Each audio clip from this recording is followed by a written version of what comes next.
Hello everyone, welcome back to the channel. If you're new here, my name is Jaycee and this is FitQ, a new series on this channel. Each week I'm going to pull a comment and answer a fitness question that you guys have asked me. If you're interested and you have a question about fitness, personal training, group fitness, anything like that you want answered in the next video, go ahead and comment it down below. Today we're going to be talking about growing your glutes. I'm going to break it down and I'm going to give you a sample one-day glute program that you can follow for some glute growth or use to make your own program. If you're interested in this kind of stuff, make sure to leave a like on this video and go ahead and subscribe if you have not already. You can also check out my podcast. It's on Spotify at The Group Fitness Guide. We talk about anything and everything group fitness over there, and I'm sure you'd enjoy it. But without further ado, let's just go ahead and answer today's question. I'm gonna kind of break down glute growth into a few simple steps and we'll wrap it up all together. It'll make sense. We're gonna start with anatomy. So in my opinion, there's these two main parts of the glute. There is the glute maximus. That's the largest muscle in our glute. That's the majority of your glute. And then we have the glute medius and the minimus. These are smaller accessory muscles. They're very important for stabilization. We don't work them as much as we work the maximus. Now, in terms of movement patterns, for glute growth, there are three patterns, in my opinion, that we're gonna wanna hit. There's bend and lift, which is kind of squatting, that kind of stuff, lunges, and we wanna hit both bilateral and unilateral bend and lifts. Bilateral is both feet are planted on the ground, and unilateral is you're kind of in that split stance, you're really prioritizing one leg over the other. We also have hinge. We wanna hit that in the shorten and lengthen position. Shorten position, think hip thrust, you're pushing out,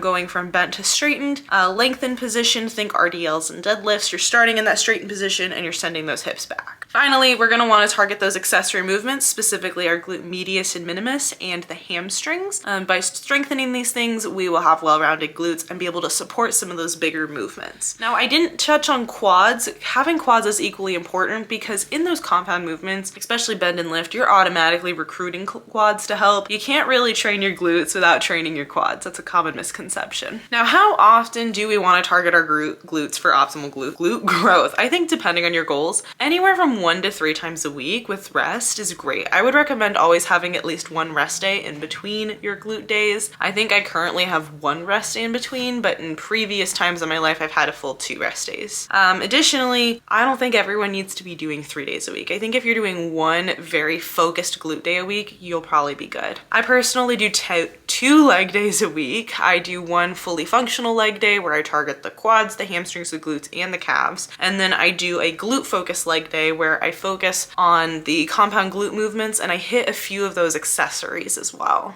Now let's talk about sets and rep ranges. This is where I see the most discourse online. If we're wanting to grow our glute muscles, we're in a hypertrophy goal. And so for hypertrophy goals, anywhere between 3 to 4 sets and 8 to 12 reps is what is scientifically proven to help with muscle growth. And so I like to start out at the beginning of my workout with more sets of less reps. And then as I go throughout the workout, I decrease the sets and I increase the reps. So for example, I might start my workout with 4 sets of 8 of a compound movement like hip thrust, and then maybe I'll end with 3 sets of 12 of an accessory movement like hamstring curls. Now for exercise selection and exercise number for hypertrophy goals, anywhere from 4 to 6 exercises is plenty, and this goes like just all around. I would say I like to do 5 to 6 exercises on upper body days and about 4 exercises on lower body days, just because lower body is mainly compound movements. We're recruiting a lot of muscles, where with upper body, we've got a few more accessories that we can target, especially on push days. So yeah, for legs, less is more. I would really only do 4 exercises, maybe a 5th if you put in an accessory, but we can maximize our programming even if we're only doing 4 by making sure every exercise targets something different, a different movement pattern, a different plane of motion, a different muscle group. And so here is how I would do it. Here's a sample glute program. This is 1 day that you can take into your workout. Now I would start with 4 sets of 8 hip thrust. I would start with hip thrust because it's just a movement that we fatigue from really quickly. So putting it at the beginning of your workout can help with not feeling as fatigued. You can use the Smith machine, barbell. If your gym has a hip thrust machine, I'd use that. You can also just use dumbbells or plates.